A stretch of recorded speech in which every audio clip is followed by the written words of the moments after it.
último lunes del invierno, aunque luce bien poco primaveral, te voy a decir, con una niebla muy cerrada.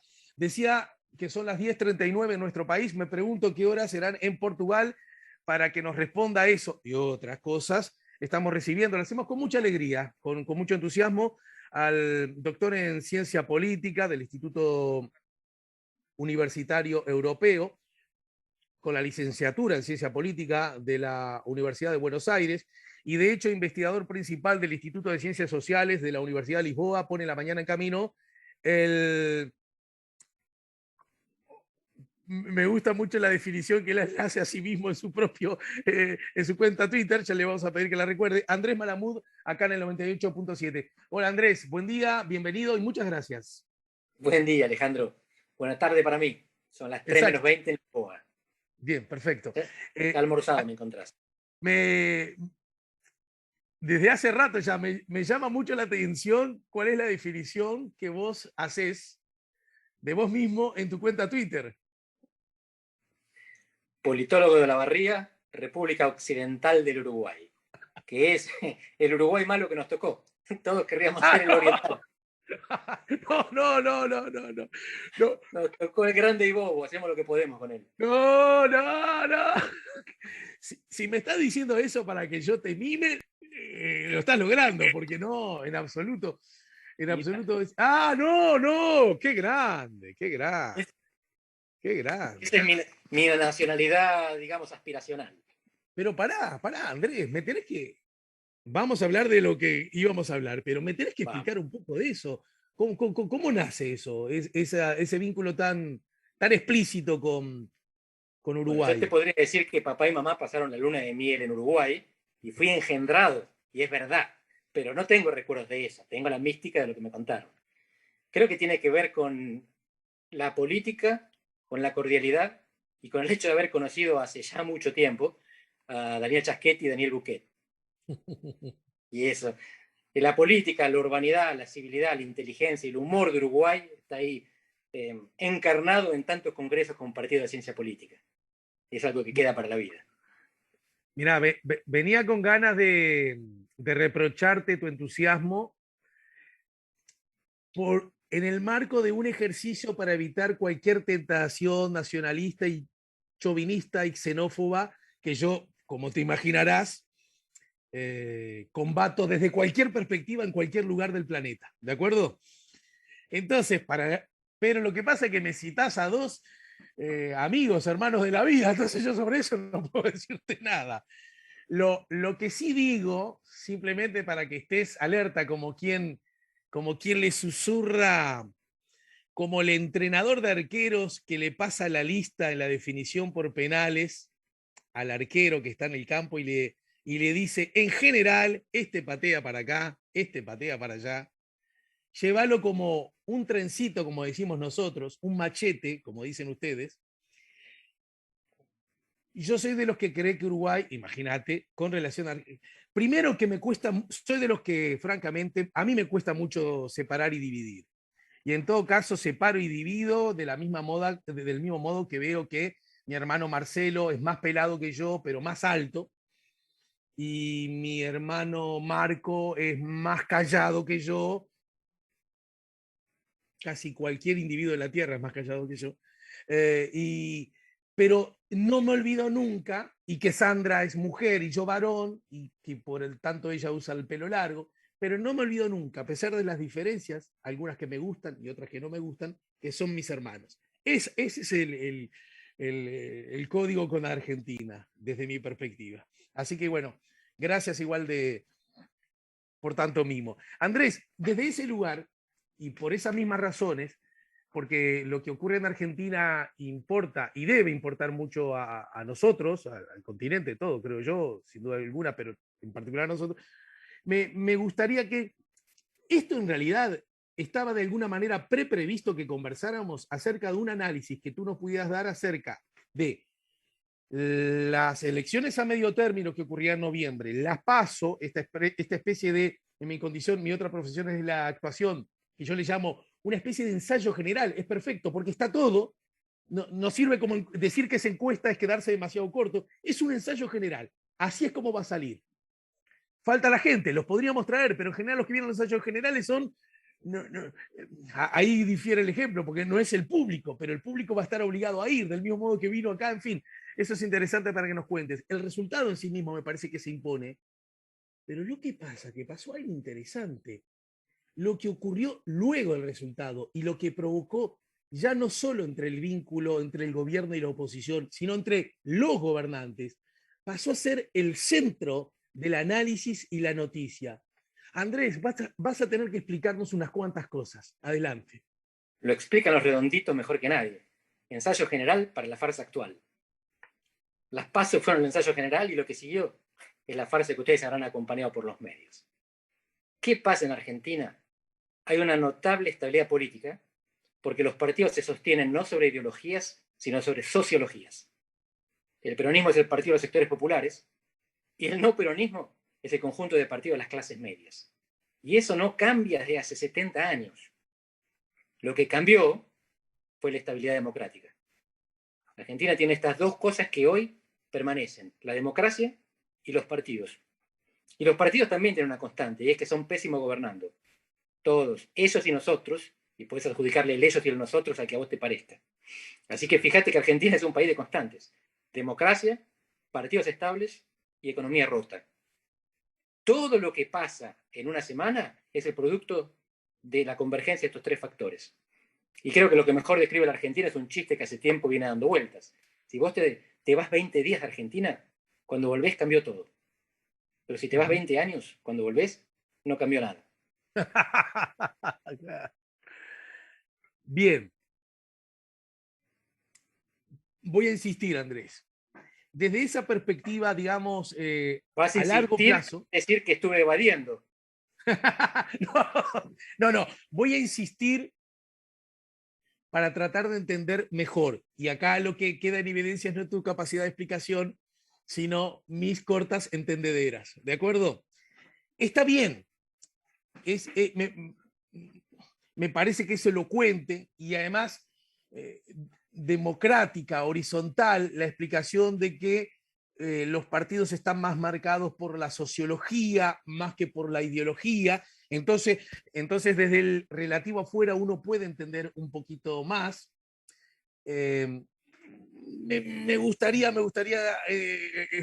que vos nos explicaras, si tenemos tiempo, cómo entra en esa lógica la sociología del justicialismo intrínsecamente vinculada a los sectores populares, a los de abajo, a los descamisados, o como se le quiera decir, y qué fue lo que pasó entonces durante el liberalismo de Menem, ¿no? Es decir, porque parece que esa lógica parece que hubiese tenido alguna excepción. En todo caso, ya lo veremos. Lo que sí es cierto, más allá de los 20 años, está el otro chiste, ¿no? Que te acordás que cuando ocurría cualquier cosa mala en el mundo se decía, y seguramente lo sabés por el vínculo fuerte que tenés con Uruguay, el chiste que existía cualquier cosa mala, era, bueno, tranquilos porque los poderosos en el mundo están buscando la forma de venirse a Uruguay, porque saben que en Uruguay todo va a pasar 20 años después, ¿no? A propósito de jugar con el 20. La pregunta, Andrés, que en todo caso se impone es, de todos modos, la política como herramienta de la civilización está obligada, muy probablemente, aún repitiendo viejos y errores estructurales, también está obligada a ser mejor, a perfeccionarse, a que sea cada vez más útil en la convivencia entre las mujeres y los hombres que habitan el planeta. Y desde ese punto de vista, yo tengo la impresión, quizás es una impresión un poco ingenua, de que Argentina ha aprendido lecciones que la propia Argentina se dio a sí misma. Entre otras cosas, la estabilidad institucional, la ausencia de los quiebres, la ausencia de golpes de Estado, por lo menos de los de corte militar. Hago mal yo en entusiasmarme con ese proceso, que además de alguna manera es el que compartí y el que compartimos, ¿verdad? Vos y yo por cuestiones de edad. Yo miro hacia atrás a Argentina y también a Uruguay, y yo veo que hay muchas cosas que son muy mejores que la antes, ¿o no? Yo comparto el entusiasmo. Los que viven en Argentina todo el tiempo, menos. Y justamente me describen como el insigne plateísta de Lisboa. Creen que yo veo un país mejor que existe porque no lo sufro cotidianamente. No les puedo decir nada, tienen razón en eso. Pero como vos, veo elementos de mejora. En 1930 en Argentina se rompe la política y la economía. Golpe de Estado, agotamiento del modelo agroexportador. Medio siglo después, en 1983, recuperamos la Constitución y con ella la democracia. Nos falta recuperar la economía, porque Argentina es una hoja al viento, no tiene claro qué produce y a quién se lo vende. ¿Qué es el peronismo en medio de esa confusión económica? La convergencia de dos elementos, sensibilidad social y vocación de poder. De nuevo, no ideología. El peronismo puede ser de derecha en los 90 y de izquierda el siglo siguiente, la década siguiente. Y son los mismos votos. Y no solamente son los mismos votos, son los mismos líderes. Porque Cristina Kirchner fue senadora nacional, diputada antes, durante el mandato de Carlos Menem. Y lo recibían en Santa Cruz, donde el marido Néstor era gobernador, y decían, nuestro amigo, el presidente, y votaban junto con él en el Congreso. Y Menem, una década después, fue senador en el bloque de Cristina Kirchner. Así que no estamos hablando solamente de que los líderes se pelean y arrastran a la multitud. Son los mismos líderes que gotean el horizonte y se dice del peronismo, comprende la época. Si la época es neoliberal, allá van ellos. Si la época es progresista, allá irán de nuevo. Y fíjate que el cambio de gabinete de esta semana, estarán jurando esta tarde, son los pañuelos celestes, como en Argentina llamamos a los antiabortistas, a los que estaban en contra de la legalización del aborto. Cuando el gabinete que acaba de ser expulsado, un tercio del gabinete cambia, eran los pañuelos verdes, eran los que se habían movilizado por el aborto. Así que lo que estamos viendo acá es que la ideología en el peronismo es contingente. La sensibilidad popular no, es permanente. Y Menem la tenía tanto como los Kirchner, sino más, porque era capaz de sostener un proyecto neoliberal durante 10 años y que los pobres lo siguieran votando. A los Kirchner, a los pobres se les están yendo.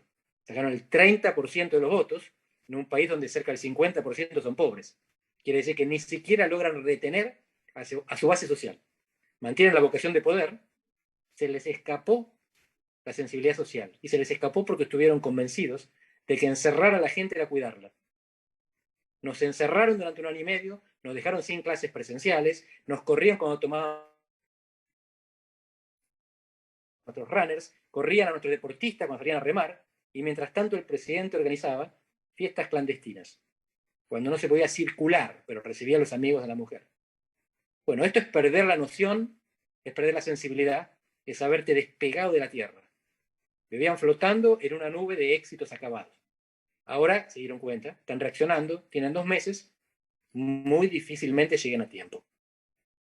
Bueno, a propósito de este último eslabón, y ya de paso, si sería útil que nos pudieras contar cuál es desde el diseño electoral, primero, cuál ha sido la herramienta que justifique una elección a medio término.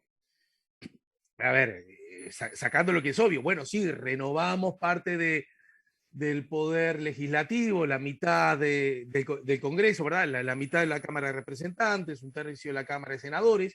Viene bien para que cualquier gobierno sepa si está sintonizando con el público y el público sintonizando con el gobierno, y esto puede ayudar también a que...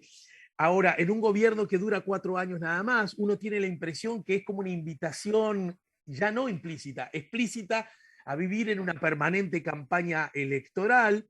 Y esto tiene, por supuesto, sus fortalezas, pero también implica ciertas debilidades. Vivir siempre tratando que la muchacha te diga que sí, o el muchacho te diga que sí, ¿verdad? Hay un momento en que uno puede sacar la panza y no siempre esconderla, ¿no? Es decir, ese lugar. Y además el rol que juega un instrumento posterior, que son las PASO, estas primarias, abiertas, simultáneas, obligatorias, que luce, acá, profe, perdóname, pero te tengo que usar, que luce desde mi perspectiva como una implícita contradicción, porque ¿por qué sería obligatorio? Y te lo dice alguien que está a favor del voto obligatorio a la hora de elegir los gobernantes, también que es un tema rico de discusión. Pero las internas de los partidos, cuando se eligen autoridades de los partidos o candidatos de los partidos, ¿por qué obligar a alguien que ni siquiera necesariamente se siente cerca de tal o cual partido, a veces de ninguno, que se le obliga a votar en esa elección? Debe haber alguna explicación académica, política, para que a alguien se le haya ocurrido eso y los demás se la hayan llevado. Y después la que va implícita. ¿Qué tanto puede cambiar de aquí a noviembre esta realidad que solo parece arrojar malas noticias para el gobierno? Hay explicación para todo. Empiezo por las intermedias y después las primarias. Las intermedias no son tan raras. Ustedes no están habituados porque son un país unitario, pero No, en los no. países, en los Perdón, no, no. presidencialismos federales, Si dejé de alguna manera la idea de que eran raras, me equivoqué. No es eso. No, no, desde no, te ya, no, no. entiendo. En los países No, no. unicamerales son infrecuentes. Unicamerales no, discúlpame, unitarios. Unitario, En los sí. presidencialismos federales, de los 4 que tenemos en América Latina, 3 tienen elecciones intermedias. Estados Unidos, México y Argentina. En Estados Unidos y en Argentina cada 2, en México cada 3. La diferencia es que en México y en Estados Unidos eligen a toda la Cámara Baja. Toda. Argentina es el único país en el mundo que elige su Cámara Baja por mitades. Pero en elecciones intermedias no, ahí nos parecemos a los demás. Brasil es la excepción, porque Brasil no tiene intermedias para diputados y ahí se parece a un país unitario. Sí renueva senadores por partes. Elecciones primarias. ¿Por qué son obligatorias? Pero Para para evitar otra la picar... excepción, ayúdame, profe. Dale. Otra curiosidad argentina es que una administración de gobierno en México, creo recordar, son 7 años. En Estados 6, Unidos, 6. En Estados Unidos, 5. En Argentina 4. son 4. Y si Bueno, además en Estados... el medio le metes una elección, es como que nunca terminás de no estar en un proceso eleccionario. Esa es la sensación que tengo. Entiendo. 5 son en Uruguay, 4 en Estados Unidos y Argentina y en Brasil, 6 en México. Ahora, elecciones intermedias son propias de presidencialismos federales, pero elecciones en el medio hay en todos lados. Porque en Brasil no tienen intermedias, pero tienen municipales, que están en el medio de las presidenciales. Así que votan cada 2 años igual. Y en Europa, donde los parlamentos, las legislaturas y por lo tanto los gobiernos suelen durar 4 o 5 años, tienen elecciones parlamentarias cada 4, pero tienen municipales en el medio, tienen regionales en muchos casos y tienen las europeas cada 5 años. Y además en algunos países tienen las presidenciales, como en Francia o Portugal. Así que en Europa tienen más elecciones en el medio que en Argentina. Argentina tiene una elección cada 2 años. En Europa a veces tienen una elección por año. Sí, sí. Me acabo de dar cuenta que la pregunta fue tan mal formulada, porque en realidad... No. No, no, no. Porque Porque lo que tenemos todos de la cabeza, el sentido común es ese. ¿Qué cosa rara están votando todo el tiempo? En realidad, cuando miramos bien, los demás también están votando todo el tiempo. claro, Ahí pero los ustedes son demás los son ratitos que sistemas... votan poco. Pero ustedes tienen referéndum. Claro, bueno, claro. En Europa los sistemas son parlamentarios y ahí uno puede entender un poquito más el rol de esta especie de elección más habitual o como algo más permanente, ¿no? Pero está clarísimo además el énfasis, digamos, el perfil ese federal que Argentina tiene que lo distingue muy claramente del Uruguay. ¿Y las PASO? Las PASO tienen esta característica. Se hicieron después de una derrota de Néstor Kirchner, en el 2009, cuando se le abre un sector del peronismo y lo hace perder. Y él dice, nunca más, vamos a obligar a estos tipos a que se queden y compitan adentro. Vamos a obligarlos a que no se vayan. Y entonces las PASO son el mecanismo que él se imagina para que los partidos se mantengan cohesionados y el peronismo cohesionado supuestamente es invencible. Estamos viendo que no, pero ese es el cálculo que él hacía. ¿Por qué la obligatoriedad? Para evitar la invasión, las picardías, que un partido que no tiene interna mande a sus electores a votar por el peor candidato del otro partido. Este es el fundamento de la obligatoriedad. Ahora un detallecito. Las PASO son para elegir candidatos, no para elegir autoridades partidarias. Las autoridades partidarias las eligen los partidos como se les ocurre, con elecciones que no son obligatorias y que son solamente habilitadas a los afiliados. El presidente del partido te lo eligen los afiliados al partido. El candidato del partido te lo elige cualquier ciudadano. Pero si participa un ciudadano en tu PASO, no puede votar la misma categoría en otro partido. Así que esta es la idea de evitar las picardías. Al hacerlas obligatorias, vos obligás a que cada uno se meta en sus asuntos. Desde ya, desde ya. Aún así, hay un asunto que acá tenés que obviamente, mandarme al óvol si es necesario. Lo que ocurre, por ejemplo, en Uruguay es que en las internas, lo que llamamos internas, que son más primarias que internas, pero bueno, se les llama internas, que como bien sabes no son obligatorias, van dos fuertes candidatos, dos alas de cada partido, una vence a la otra, pero la otra no se tiene que ir para la casa. Es más, el partido tiene tantas ganas de seguir ganando que suele ocurrir, hay ejemplos de sobra, que el que gana no le dice al que perdió, viste cómo perdiste, anda a tu casa. No, le dice, vení conmigo, eso sí, yo soy el presidente, vos sos la vicepresidenta o el presidente, y de alguna manera juntan como una especie de nuevo coraje, ¿viste? Se bañan en una especie de, no estuvimos peleando hasta ahora, pero ahora vamos juntos a pelear con los otros, que termina siendo como saludable, esta mi impresión, mi lectura, del funcionamiento de los partidos rumbo a la instancia electoral de mayor importancia, que es cuando procuran el voto para gobernar la nación o la república. En las PASO Argentina no ocurre eso, ¿no? El que pierde, entre comillas, se tiene que ir para la casa, ¿no? Mitad y mitad. En el peronismo, el que pierde odia al que ganó. En el no peronismo, hacen lo que vos decís, un juego de seducción. El que gana o piensa que va a ganar, va al búnker del otro y lo abraza antes, porque quiere que después, cuando integre su lista en el tercer o cuarto lugar, haga campaña en conjunto. Fíjate, no quiero entrar en detalles, pero tanto en la capital federal, López Murphy, que perdió contra Vidal, fue Vidal a abrazarlo. Y en la provincia de Buenos Aires, donde Facundo Manes, el neurólogo, hizo una excelente elección contra Diego Santilli, el arretista, fue Santilli al búnker de Manes, al juego de seducción. Ahora estamos juntos. Diego, Facundo, te quiero mucho. Así que Cambiemos surgió en 2015 gracias a las PASO. Si hay una oposición unificada, es en parte por buena estrategia y en parte por las PASO. Son las PASO las que permitieron la articulación de este frente que se llama Juntos, Juntos por el Cambio, Cambiemos. Las PASO terminaron no conviniéndole al peronismo, porque en el peronismo pasa esto que vos decís, el que pierde queda resentido y el que gana aplasta. No, ahí falta inteligencia. Los peronistas creían no necesitar esta inteligencia porque eran mayoría automática. Dejaron de serla. Van a tener que aprender a convivir entre ellos mismos. Acá hay un asunto que sobre esto que decís, dos aspectos sobre los que me gustaría que desarrolles un poco más la idea. Por un lado, conversábamos el otro día con nuestro común amigo Daniel Buquet acerca de que esta idea que ahora vos precisás es mucho más peronista que no peronista, esta idea de que, bueno, si te pierdo, solo peor y andate para tu casa, como algo así como no te necesito, ¿no? Lo que en la mirada al oriente del río Uruguay luce extraño, porque dice, no, muchas veces como en la oposición ocurre, te diría que hasta te necesito más que nunca, ya que perdiste, ¿no? Y se da esa especie de paradoja en donde el que gana va detrás del que pierde y no al revés. Siempre pongo, por ejemplo, sé que no es un ejemplo que todo el mundo sigue, pero cuando en las internas rumbo a la segunda administración frente amplista, el Pepe Mujica le gana a Danilo Astori, ¿no? Después y estaban negociando para ver si Danilo aceptaba ir como vicepresidente.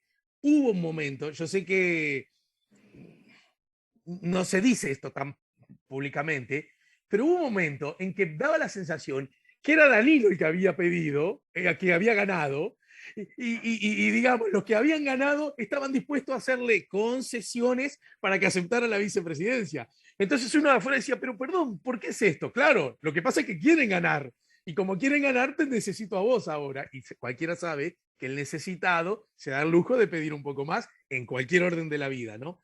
Ahora, en ese contexto, este hecho, según lo que conversábamos el otro día, auspiciaba que antes de la elección ya se hicieran los paquetes, ya se hicieran los acuerdos, ya se cerraba de alguna manera el menú, lo que provoca que en noviembre, en este caso, el escenario va a ser muy parecido al de 4 meses antes. No sé si fui claro en cómo lo establecí. Y la otra cosa que me... Bueno, primero sobre esto, ¿algún comentario sobre esto? Sobre que noviembre va a ser parecido a 4 meses antes. Claro, porque en definitiva la elección que acaba de ocurrir no, no habilita que para noviembre vayan las fuerzas políticas en pugna de manera distinta, tomando lecciones de esta elección. Entonces cualquiera puede suponer que va a ser casi una fotocopia. ¿Es así? ¿Por ahí viene la mano?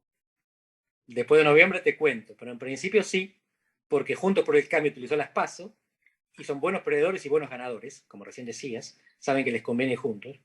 Y el Frente de Todos no aprovechó las PASO, fueron listas únicas y se pelearon después, por los medios, con cartas y gritos.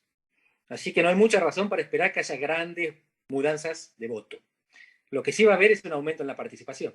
Siempre aumenta la participación entre las PASO y las generales. Claro. Y en general, los que no votaron las PASO son los electores menos intensos, que suelen ser menos peronistas. Por lo tanto, mirando hacia atrás, uno podría pensar que Juntos por el Cambio va a mejorar todavía más, después del sainete peronista y sobre todo por la participación de los nuevos electores. Los peronistas se pueden ilusionar con lo siguiente, que esto es importante. Todavía no medimos, no sabemos quiénes son los que se quedaron en casa. Los peronistas dicen, son los nuestros, los que estaban desilusionados con nuestra gestión, los que nos quisieron mandar un mensaje, los que no conseguimos seducir. Los que no votaron esta vez son peronistas y no peronistas. Esto es un juego de interpretaciones que solo las urnas van a develar.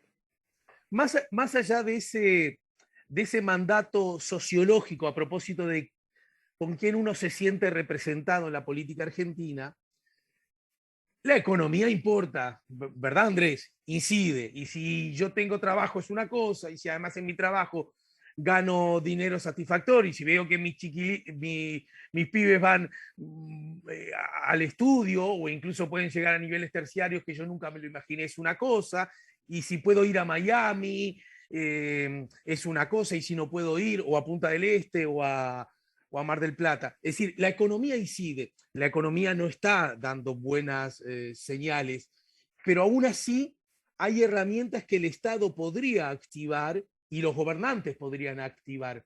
Eso no puede potencialmente provocar una reversión del resultado. No una reversión, que me parece que ya sería demasiado osado, pero que por lo menos la paliza no luzca tan importante, porque en realidad el objetivo último está de aquí a 2 años más, ¿verdad?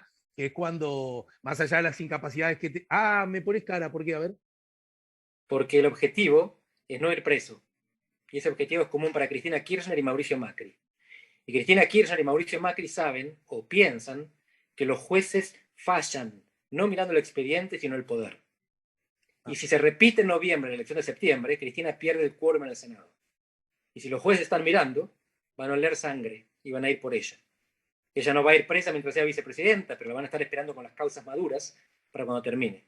Ella necesita mantener el quórum en el Senado, que es el que designa a los jueces.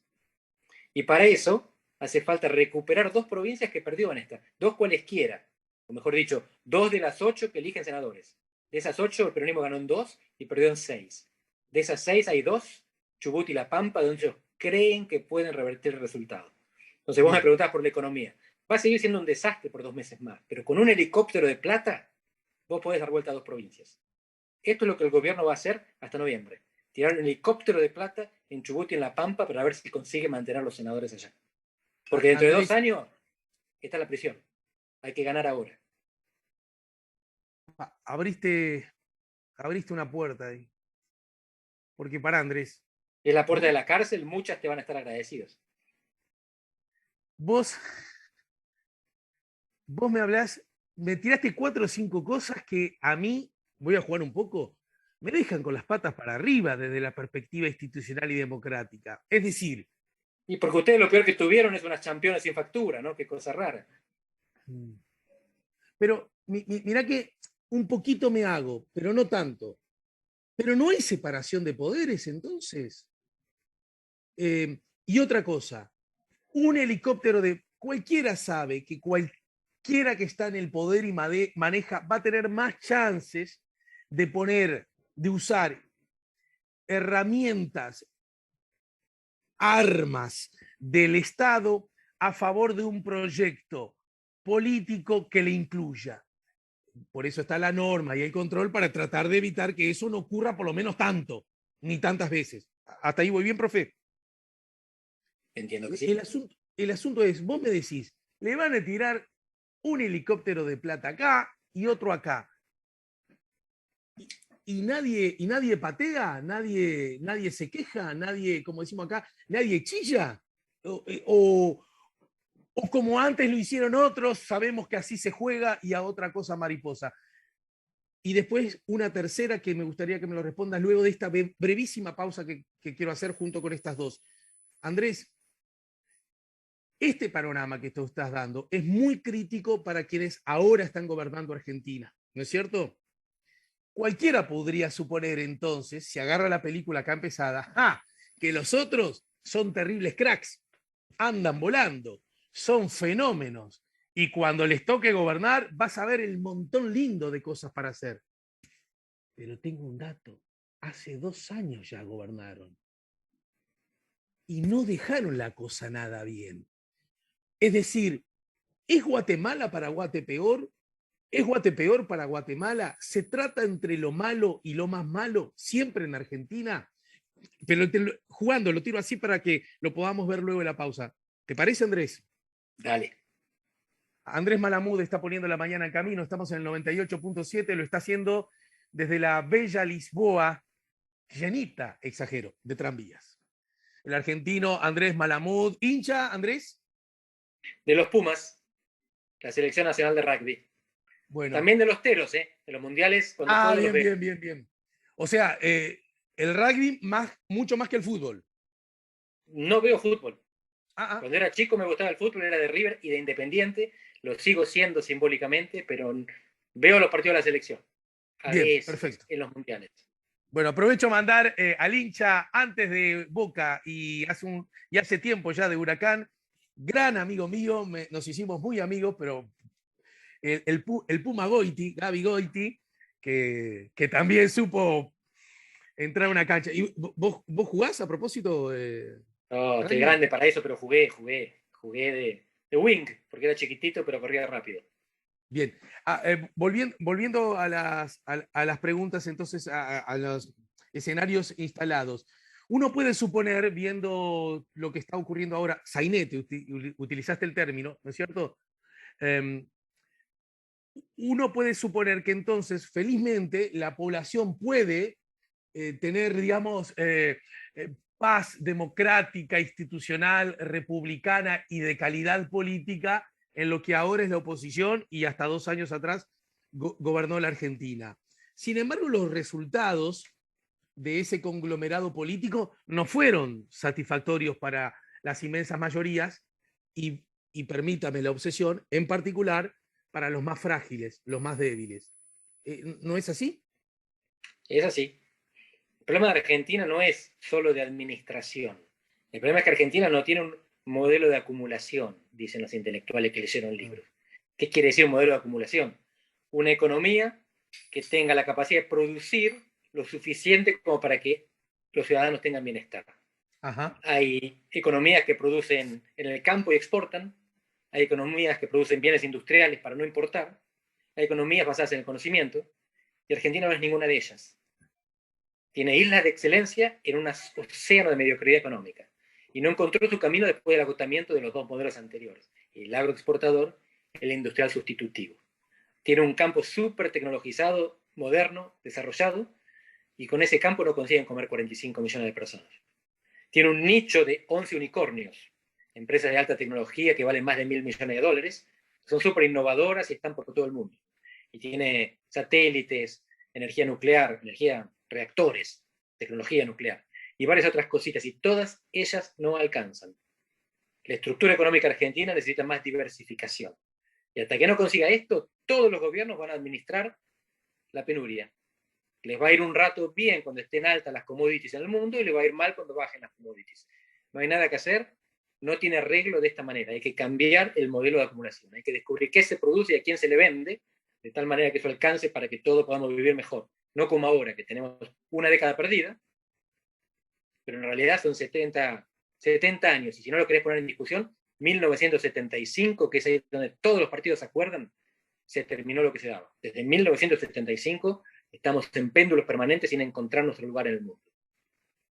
Y desde ese lugar, entonces, permitime, y además lo cito deliberadamente, porque si bien los dos son proyectos justicialistas, son ideológicamente muy distintos. Pero ¿acaso no fue relativamente exitoso el menemismo?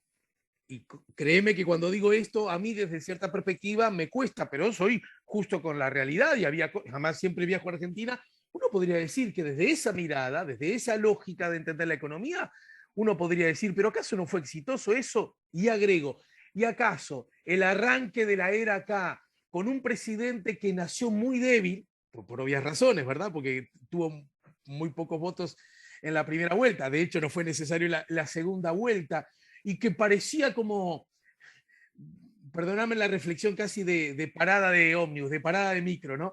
Esta idea de que pensar que los presidentes, estoy jugando, pensar que los presidentes siempre dicen que van a hacer mucho y terminan haciendo poco y lo contrario a lo que anunciaron. Ese podría ser casi como el reproche histórico.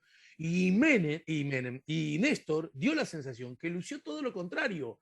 Casi no se sabía lo que iba a hacer y empezó a hacer muchas cosas más, incluso de las que había prometido, y generando cierto entusiasmo a propósito de verdad, de justicia, con una economía y que los pobres recuperaban su dignidad material, etcétera, etcétera, etcétera, asociándolo a cierto periodo que uno podría suponer existió en la época de Perón y Evita. Una u otra, ¿no fueron procesos exitosos? Fueron procesos basados en el boom de las commodities. En el caso de Kirchner, claramente, en el caso de Menem hubo más venta de stocks. ¿De qué viven los estados? Fundamentalmente los impuestos. Cuando los impuestos no alcanzan, apelan a la deuda o a la venta de stock. Esto es lo que hicieron todos los gobiernos del 75 en adelante. Ningún gobierno acumuló. Acumular significa que cuando te va bien, vos juntás para cuando te vaya mal. Esto está en la Biblia y está en la fábula de la hormiga y la cigarra. No estoy descubriendo nada, el único que lo hace es Chile, lo demás poquitito en América Latina.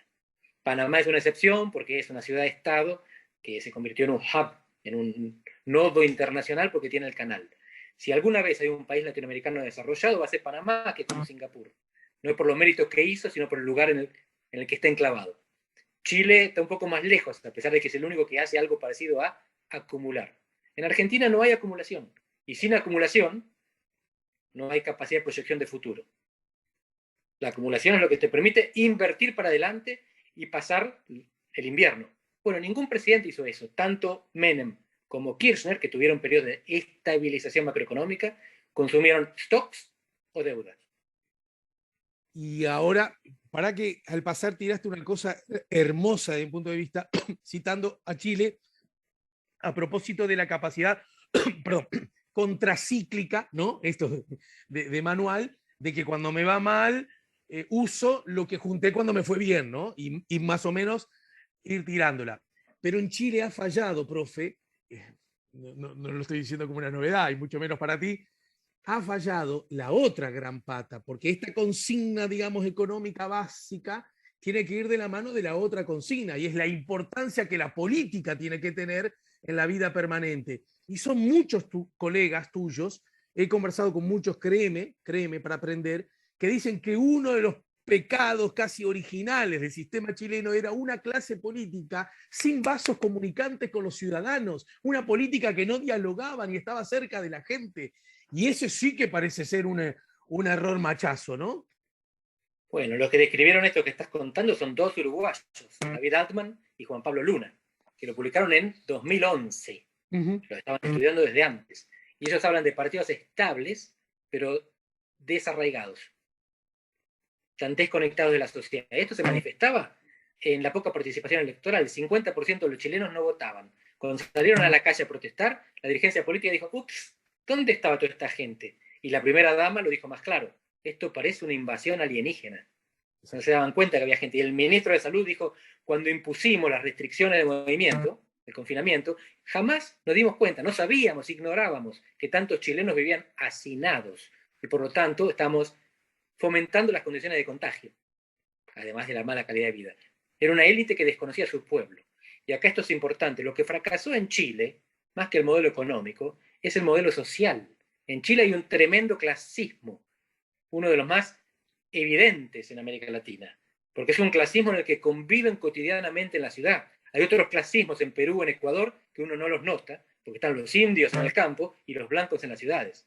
Pero en Chile están juntos, y ahí vos te das cuenta que si no tenés doble apellido, no podés entrar en los colegios correctos. Y si no tenés capital, no podés estudiar en las universidades correctas.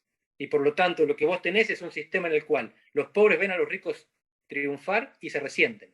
Los ricos ven a los pobres que están ahí abajo y los desprecian. Es un sistema de indignidad y humillación que Argentina y Uruguay no tienen, porque somos sociedades plebeyas de clase media. Chile en ese aspecto fracasó, pero fracasó no porque no tengan ingresos, tienen mucho mejor ingreso, menos Entendido. pobreza y menos desigualdad. Lo que no tuvieron es acceso al estatus, acceso a la dignidad. Y por eso protestan, por eso dicen no son 30 pesos, son 30 años. Injustamente, porque culpan a la democracia de todo. Pero es la democracia la que no resolvió estos problemas. Nadie le pedía a la dictadura que fuera igualitarista. La democracia se lo tenemos que exigir. Bien. Ese capítulo lo dejamos ahí, queda claro. En todo caso, podemos abordarlo otro día. Volviendo a lo que estaba planteado antes. Y yo te decía, pero acaso, poniéndome el letrero de ingenuo, el ingenuo del barrio, pero no hay separación de poderes en Argentina. Lo digo en el marco de la explicación esa que vos dabas, de la importancia que puede tener el resultado de la elección en el marco de que tal exgobernante o tal exgobernante, pusiste el nombre de dos expresidentes, ¿no? Puedan o no ir a prisión. Y perdóname, pero eso me parece de locos. Si una persona puede ir a prisión es porque quizás cometió delitos y el sistema judicial se encargará de juntar pruebas suficientes para enviarlo o no, y si no cometió delito o no hay pruebas suficientes, no ir a prisión. ¿Qué tiene que ver que vota la gente en esa dirección? Hay división de poderes ejecutivo y legislativo. Y de hecho el presidente mandó una reforma judicial que la vicepresidenta, que preside el Senado, dijo, esa no es mi ley, ese no es mi proyecto. Y no pasó el proyecto. Fíjate que la división fue intrapartidaria, pero interinstitucional. El presidente quería una cosa y el Congreso dijo que no. El Poder Judicial es otra cosa. Esto está estudiado. Es una politóloga norteamericana, Gretchen Helmke, que publicó Defección Estratégica hace muchos años, explicando cómo la Corte Suprema Argentina fallaba no en función de quien tenía el poder, sino de quien pensaban que iba a tenerlo. Entonces, cuando vos ves que acumula poder al inicio de un gobierno, vos podés esperar que los jueces fallen para ese gobierno. Y cuando empieza a perderlo, no confíes en las encuestas para saber quién gana. Fíjate cómo fallan los jueces. El Poder Judicial argentino, como te decía antes, falla mirando el poder, no el expediente. Pero no miran las encuestas, porque los jueces conocen mucho mejor el poder que las encuestas. Los marketineros y los empresarios, viste que los empresarios invierten antes después de las elecciones, suben la bolsa, baja la bolsa, no entienden nada. No entienden nada, actúan por estómago, siguen a los demás. Comportamiento de rebaño. Los jueces son los mejores lectores del poder en Argentina. Y eso es porque la inestabilidad institucional los lleva a trabajar por su propia subsistencia, para que no les hagan juicio político, que no los echen, que no busquen represalias, que no les hagan carpetazos, porque la mayor parte de los jueces tienen ilicitudes, ilegalidades escondidas, desde fiestas sexuales hasta, no te voy a decir evasión impositiva, porque los jueces en Argentina no pagan impuestos. Los jueces y los funcionarios judiciales en Argentina no pagan impuestos a las ganancias. Y para darte un ejemplo, con lo que no pagan impuestos a las ganancias, se pagan todas las vacunas que Argentina compró hasta ahora. Es una casta que vive de defender sus privilegios. Lo peor de la democracia argentina es el poder que no elegimos. ¿El poder? Que no elegimos, el que no votamos. El que está ahí porque supuestamente es estable, pero sobre todo porque huele el poder que elegimos. Nos anticipan los movimientos. Esa es una... No, esto es un hecho, está estudiado, está publicado. Pero esta no es la realidad que existe en otras naciones, ¿no es cierto? No, ustedes deben tener jueces honestos, pero son uruguayos. Te despido porque acordé que estamos en el minuto este del final. Para terminar, entonces, el presidente Alberto está más débil y más solo, o curiosamente, como dicen algunos, a propósito de estos piñazos que está recibiendo, sale como fortalecido. Es una interesante interpretación. Yo no diría fortalecido, pero salieron unos cuantos en su defensa. Está un poco más rodeado y menos solo que antes. ¿Quiénes son los que salieron en su defensa? Los gobernadores, la CGT y algunas organizaciones sociales de base, que tienen control de la calle, que reciben planes sociales. Los que no son kirchneristas, los que le tienen más miedo a Cristina que al tifus, que al coronavirus. Así que hoy Alberto está un poco menos solo, pero toda esta gente que salió a apoyarlo porque no es kirchnerista, en el fondo no le tiene confianza, porque Alberto demostró que podía dejar colgado la brocha a unos cuantos ministros que estaban tratando de ayudarlo. Un ministro sale con una posición política y el presidente 3 horas después, en una conferencia de prensa, defiende la contraria. Entonces, salir a defender un presidente así es muy difícil, porque vos no sabés cuándo te quedas pedaleando solo. Entonces, tardaron en salir. Entre que Cristina le hacen investigar con la carta pública y que empiezan a filtrarse los tweets de apoyo, tardó un tiempo, mientras los tipos lo medían y le decían, Alberto, ¿vas a resistir? Porque si no, no me hagas quemarme. Pero resistir era sinónimo de qué en esta coyuntura. Resistir era sinónimo de no entregarle todo a Cristina. Alberto terminó haciendo lo que Cristina quería, que no era quedarse con el gabinete, porque ella es mucho más viva que los demás. Ella no quiere gobernar este país. Si quisiera, sopla, él renuncia y ella es presidenta. Ella lo que quiere es que le estabilicen la economía para tener tiempo de cerrar sus causas judiciales. Y Alberto no conseguía estabilizar la economía y ganar una elección. Ella lo puso para que haga eso. Ganar tiempo hasta que sean las causas. Y él no estaba haciendo nada, es un maestro de la procrastinación. Ella hizo una movida desesperada, pero estratégica, con un objetivo. Hacer que el presidente se mueva para ganar tiempo y que los jueces puedan dedicarse a lo suyo. Es decir, Andrés, perdonar por poder y por dinero. te despido. Medio enunciado para que me digas, no, no luce, a pesar de la muy buena votación que tuvo la oposición, no luce como muy fortalecido el expresidente Macri, ¿verdad? Es una discusión que hay adentro de la oposición y yo lo discutí con algunos de ellos también. Él se siente reivindicado, porque la oposición sacó el mismo 40% con el que él pierde las elecciones, es decir, no baja. Pero las apuestas que él hizo en buena parte de las provincias no fueron victoriosas. Mientras que sus rivales internos, la Reta y los radicales, sí salieron victoriosos en la mayoría de las provincias en las que hicieron apuestas fuertes. Así que depende a quién le preguntes.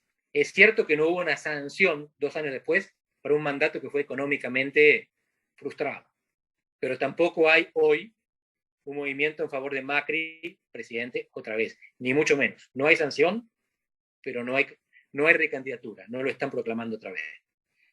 Como te recontra usé, no prometo no volver a hacerlo, pero por lo menos tomarme un tiempo para por lo menos formular la invitación otra vez, ¿sí? Lo único que te pido es un chivito para cuando alguna vez me dejen volar al Río de la Plata. Lo dijo Tabaré Vázquez, pero sin esa connotación porque era una frase previa cuando él quiso ser intendente de Montevideo por primera vez. Lo del chivito, délo por hecho. Gracias, Andrés. Y si ando por allá, cantamos un fado alguna vez, ¿sí? Contá con eso, acá te espero. Un abrazo grande, amigo. Muchas gracias, de verdad.